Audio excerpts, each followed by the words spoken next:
सबको ओम शांति।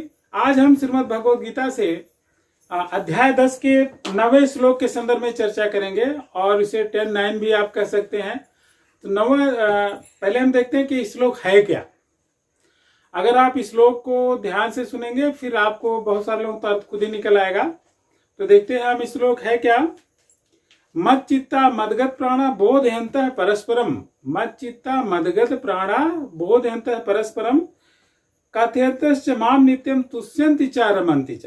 अब देखिए इसमें क्या, मत चित्ता माने मुझ में मन लगाकर, मदगत प्राणा माने भक्तजन मेरी भक्ति की चर्चा के द्वारा, परस्परम माने प्रभाव आपस में, बोधयन्त माने जानते हुए, चा माने और, कथयन्त माने कथन करते हुए, नित्य माने निरंतर, तुष्यन्त माने संतुष्ट होते हैं और माम रमन्ति भगवान में ही हमेशा ही भगवान को याद करते रहते हैं, अपने मन को भगवान में लगाए रखते हैं।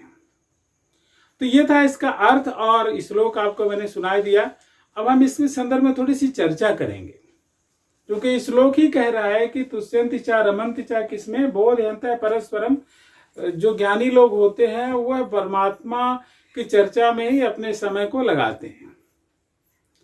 इस संदर्भ में हम लोग बहुत पहले एक श्लोक है कि विद्यावाद विनोदेन कालो गच्छति धीमताम निद्रया कलहेन वा। एक तो विद्वान लोग हैं जिनका समय जाता है भगवान की चर्चा में, विद्या की चर्चा में, और मूर्ख लोगों का समय केवल दो लोगों में जाता है, दो चीजों में जाता है। किसमें? या तो झगड़ा करने में या तो सोने में। तो आप किस कैटेगरी के हैं ये आपको निर्धारित करना पड़ेगा, क्योंकि ये संस्कृत की श्लोक कह रहा है कि भगवान की चर्चा करते हुए समय को बिताएं,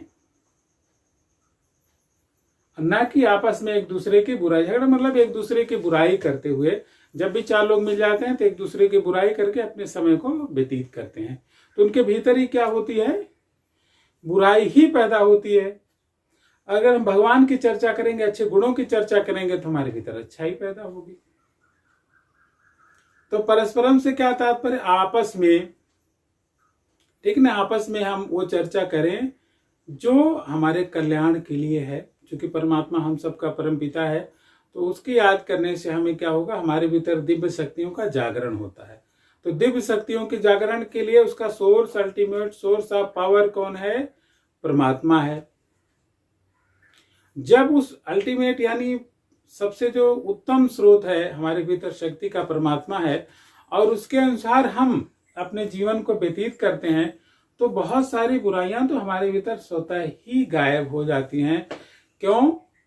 क्योंकि अगर आप जानते हैं कि सोने को कैसे साफ करते हैं, आग के द्वारा। तो इस संसार की सबसे बड़ी आग क्या है जो सभी कर्मों को भस्म कर देती है, वह परमात्मा ही है।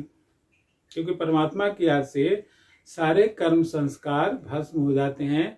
भगवद गीता खुद कहती है कि नहीं ज्ञानेन सदृशम पवित्र नहीं विद्यते, ज्ञान के समान कुछ भी पवित्र नहीं है। तो इससे बढ़िया कोई बात नहीं है कि हम लोग, और बोधयन्तः, बोध का मतलब होता है कि भीतर से ज्ञान का पैदा होना। जब हमारे भीतर से ज्ञान पैदा होता है तभी क्या होता है, हमारा सही कल्याण होता है। और अगर कोई बताता है, ऊपर से कोई चीज थोपी जाती है, तो थोपी होने वाली चीज उतनी अच्छी नहीं होती है। अब हम लोग क्या है, इस संसार में सांसारिक माया का आश्रय लेकर रहते हैं, आपस में मोह से अपना जीवन चला रहे हैं, काम क्रोध लोभ में अपने जीवन को चला रहे हैं। नारद भक्ति सूत्र का 45वां श्लोक कहता है कि जो विकार है वो पहले तरंग के समान आती है और साथ पाकर समुद्र के समान हो जाते हैं। तो जब हम भगवान की चर्चा करेंगे तो विकारों का स्थान कहाँ रहेगा, विकार आएंगे ही नहीं।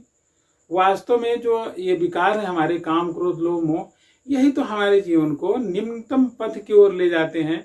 तो अगर हम शास्त्र चर्चा में, भगवत चर्चा में अपने समय को बिताते हैं तो ये सर्वोत्तम मार्ग, और भगवद गीता का मार्ग सभी के लिए बहुत ही अच्छा है। अभी जो लोग भगवान को पाने के लिए झगड़ा दंगा फसाद कर रहे हैं, उनके लिए भी एक आदर्श है, भैया दंगा फसाद न करके बोधयन्तः परस्परम, भगवान को ही पाना है तो सब आपस में चर्चा करो, और भगवान को पाने के लिए जो श्रेष्ठ आता है उसकी तरफ चल पड़ो। तो अपने दिमाग को खोलें, सभी लोग, इस सृष्टि के सभी लोग अपने दिमाग को खोलें और परमात्मा की चर्चा के लिए बोधयन्तः परस्परम आपस में बातचीत करते हुए ज्ञान को प्राप्त करें, ना कि एक दूसरे को मार करके तब झगड़ा करके और उनके ऊपर सोचें कि हम उनके ऊपर प्रभाव जमा लेंगे, ऐसा करके परमात्मा को पाने का प्रयास न करें तो सर्वोत्तम है।